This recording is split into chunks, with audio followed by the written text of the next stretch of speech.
आपने कैसानोवा शब्द तो सुना होगा, तो आज हम ऐसे शख्स के बारे में जानेंगे जो अपनी लाइफ में 120 से भी ज्यादा गर्ल्स के साथ रिलेशनशिप में रह चुका है, जो ग्लोबली एक फेमस और आइकॉनिक सेड्यूसर्स में से एक है, जिसका नाम आज लड़कों की प्लेबॉय पर्सनालिटी को डेडिकेट किया जाता है। वो सिर्फ सेड्यूसर ही नहीं, पर मैनिपुलेशन और साइकोलॉजी का भी मास्टर था।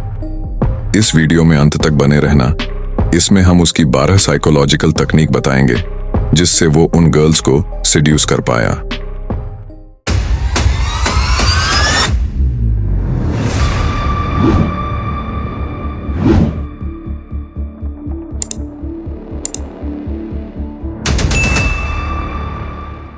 हम बात कर रहे हैं जाकोमो कैसानोवा की, जो इटालियन एडवेंचरर, राइटर और फेमस सेड्यूसर था। उसका जन्म वेनिस में हुआ था, जो इसलिए ज्यादा फेमस है कि उसकी लाइफ में वो 120 लड़कियों के साथ रोमांटिक और सेक्सुअल रिलेशनशिप में रह चुका है। जहां छोटे अफेयर से लेकर लॉन्ग मीनिंगफुल रिलेशनशिप में ये बात कॉमन थी कि इसमें जुनून, चार्म और सिडक्शन की कोई कमी नहीं थी। वो सिर्फ फिजिकल अट्रैक्शन पे फोकस नहीं करता था, पर साइकोलॉजी और मैनिपुलेटिव टेक्निक का भी इस्तेमाल करता था। उसकी methods human nature, emotional intelligence और उनके डिजायर्स को समझने पर फोकस करती थी, और यही बातें उसे सक्सेसफुल लवर बनाती है। तो इस वीडियो में हम उसकी यही 12 साइकोलॉजिकल टेक्निक्स के बारे में जानेंगे, जिससे आप भी लोगों को इन्फ्लुएंस कर पाए। Charm and flattery. कैसानोवा लड़की को स्पेशल फील करवाने में माहिर था। वो हर बात पे यूनिक कॉम्प्लीमेंट देता था, जो फिजिकल से ज्यादा इमोशनल और इंटेलेक्चुअल होते थे, जिससे लड़की खुद को स्पेशल फील करती है, जिससे डीपर इमोशनल बॉन्ड बनता है। Active listening.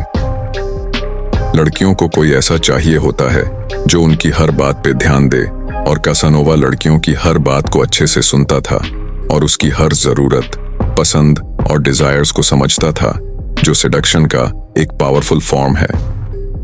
Confidence and presence. Casanova एक कॉन्फिडेंट, एरोजेंट और डोमिनेंट इंसान था। वो सबसे एक जेंटलमैन की तरह पेश आता था, जिससे लोग उसकी तरफ अट्रैक्ट होने लगते थे। वो लड़की को इस तरह से ट्रीट करता था मानो उसकी एक अलग दुनिया है, और वो लड़की उस दुनिया का सेंटर ऑफ अट्रैक्शन है, और इन्हीं पलों की वजह से लड़कियां खुद को उसके करीब जाने से रोक नहीं पाती थीं। Creating mystery and intrigue. Casanova जानता था कि एक मिस्ट्री आपको कितना क्यूरियस बना सकती है। वो अक्सर अपने बारे में या अपनी जिंदगी से जुड़ी इंफॉर्मेशन को मिस्ट्री बनाए रखता था, जिससे लड़की क्यूरियस हो जाती और उसके बारे में और जानने की उसकी उत्सुकता बढ़ जाती। और इसी सेंस ऑफ इंट्रीग ने लड़की को हुक्ड रखा, उसकी पर्सनालिटी को ज्यादा एक्सप्लोर करने के लिए। Emotional intelligence. कैसानोवा लोगों के इमोशंस और मूड्स को पढ़ने में भी माहिर था। उसे पता था कि लड़की के बिहेवियर को हालातों के हिसाब से कैसे हैंडल करना है, जैसे प्लेफुल और टीजिंग नेचर जब वो खुश हो, या सीरियस और इंटेलेक्चुअल नेचर जब हालात स्ट्रेसफुल हो। Physical sensuality and body language. वो बॉडी लैंग्वेज की पावर को अच्छी तरह से जानता था। उसका फिजिकल अप्रोच लाइट होता था, जिससे वो आक्रामक ना लगे।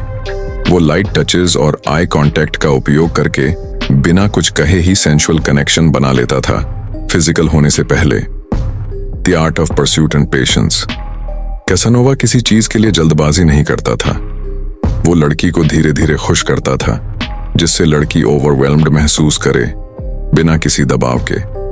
उसकी पेशेंस ही उसके सेडक्शन का प्रमुख हिस्सा था, जिससे अट्रैक्शन समय के साथ नेचुरली बढ़ता है। Playing hard to get. Casanova खुद को ऐसे प्रेजेंट करता था जैसे उसको पाना आसान नहीं है। वो हमेशा उपलब्ध नहीं होता था, जिससे लड़की उसे और अधिक पसंद करने लगती थी। इस तरीके ने उसके अफेक्शन को और वैल्यूएबल बना दिया, जिससे लड़की उसका अटेंशन पाने के लिए ज्यादा कोशिशें करती। Intellectual stimulation. कैसानोवा सिर्फ फिजिकल अट्रैक्शन पर निर्भर नहीं था। वो लड़की को इंटेलेक्चुअली कनेक्टेड रखता था, अक्सर लिटरेचर, फिलॉसफी या पॉलिटिक्स पर चर्चा करके। इससे वो सिर्फ चलने लायक नहीं, बल्कि गहरे और अधिक अर्थपूर्ण रिलेशंस बनाता था। Giving them a role in his story. Casanova ने उनको को ऐसा महसूस कराया कि वो एक एडवेंचरस और ग्रैंड स्टोरी का हिस्सा है। वो अपनी जिंदगी को एक एक्साइटिंग जर्नी के रूप में प्रदर्शित करता और उसे इसमें शामिल होने का निमंत्रण देता। इससे रिलेशनशिप में इंपॉर्टेंस और सेंस ऑफ एक्सक्लूसिविटी क्रिएट होती थी, creating a sense of urgency.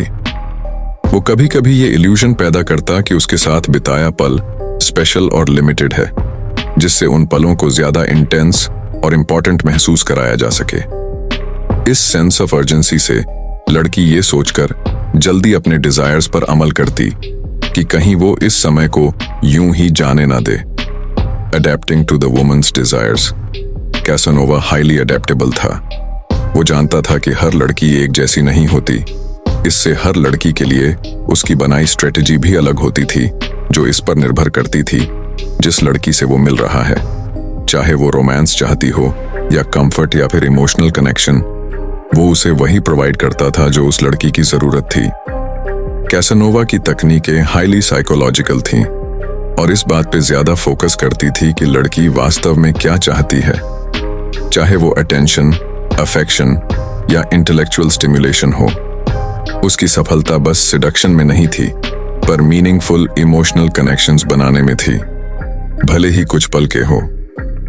हालांकि उसकी कई तकनीकों को मैनिपुलेटिव कहा जा सकता है, जो ह्यूमन नेचर की गहरी समझ पर आधारित थी। यहां तक इस वीडियो को देखने के लिए धन्यवाद, और आगे भी इस तरह के फैसिनेटिंग टॉपिक्स को गहराई से जानने के लिए इस वीडियो को लाइक, कमेंट, शेयर और इस चैनल को सब्सक्राइब जरूर करना। तो मिलते हैं अगले वीडियो में। Until next time, keep questioning, keep learning, stay unpredictable only with the Dark Psychic। मैं दावे के साथ कहता हूं कि इन टेक्निक्स में लड़कियों का मुकाबला कोई नहीं कर सकता। क्या तुम्हें पता है ब्रेड क्रम्बिंग क्या होता है, टॉक्सिक रिलेशनशिप क्या होता है? तब कैसा लगता है जब लोग तुम्हारे करीब आते हैं, लेकिन सिर्फ अपना मतलब पूरा करने के लिए, जब वो तुमसे रिलेशन रखते हैं सिर्फ अपना ईगो सेटिस्फाई करने के लिए। ऐसे लोगों को कैसे पहचाने?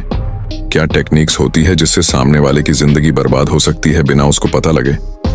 इसके लिए भी कुछ साइकोलॉजिकल टेक्निक्स है जो इस वीडियो में मैंने डिटेल में समझाई है, तो इस वीडियो को भी आप जरूर से देख सकते हो यहाँ क्लिक करके।